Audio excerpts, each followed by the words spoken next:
G'day guys, my name is Mark Selps and this is our first episode of No Bulldust TV, and today's episode is all about tappet clearances, the growth of exhaust valves within an engine, and we've got a chart here, and what I'm going to show you is we've got an exhaust valve that may operate up to 800 degrees centigrade. 75% of its cooling is by transferring the heat to the valve seat. And if you just look at some of the temperatures, what I want to point out here is some of the temperatures that occurred. Now this is a V8 engine running at 3500 RPM, and as you can see, there's a lot of temperature within an exhaust valve. So what I'm going to demonstrate here is I've got an oxyacetylene, and we're going to demonstrate here how quickly a valve will grow, and you'll be quite shocked. This is quite a larger valve here, but the one I'm demonstrating today is a V8 Holden exhaust valve, 253 or 308. And you'll really get quite surprised with how rapidly the valve clearances will disappear and how rapidly the growth of the valve. So we'll demonstrate that for you now. I've got a Holden V8 308 or 253 exhaust valve. I've got a dial indicator. Now, if Matt just comes in a little closer, what we've got here is increments of 0 to 10,000. So I just want to show you how quickly this will grow. This is stone cold, and I just want to show you how quickly, by just heating up the tulip of the valve, how quickly the valve grows. Now we're already at 10,000 in its length, and we're no near the heat ranges on the chart.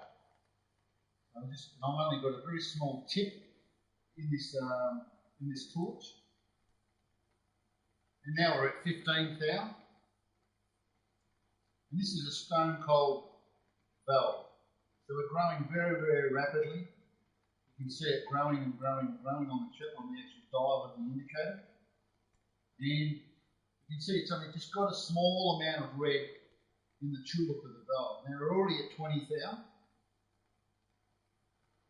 And the tulip of the valve there, is, you can just see, it's just starting to grow.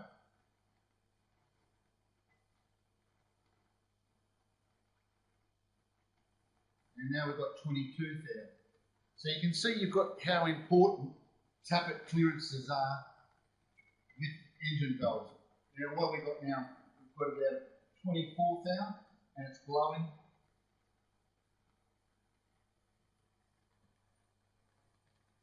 There we go, we're up to 25,000. It's just starting to get a nice rosy colour.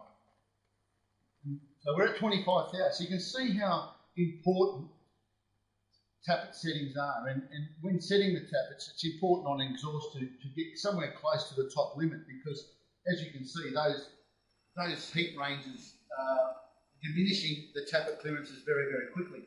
Now, most of you will be surprised, I can actually pick that up. That's not that hot at all. Why I'm showing you this is what's really, really important, and you'll see with a lot of our camshafts, when we do them for LPG and petrol combined, we're actually modifying the exhaust load. We're reducing the amount of lift, and we're also phasing the cam a little different.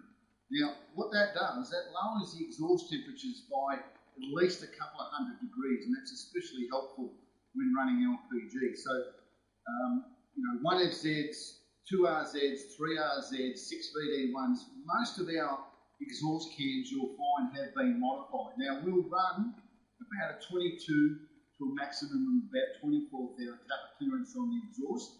The inlets we run standard, but you can see by the cam, that's the inlet and that's the exhaust, and you can see just how much we've reduced the lift by on that exhaust load. We found this to be extremely beneficial for vehicles that run high exhaust temperatures, be that on petrol or LPG. Works extremely well. we find that the seat wear and the guide wear and the valve wear is reduced immensely when running these types of cams. And you can see, just by a short demonstration, of how much the exhaust valve does grow. So we need as much help as possible when we're running these types of temperatures and these types of fuels. So that's pretty much for episode 1. And be on the lookout for our next episode, and we'll be sure to make it informative. Thank you.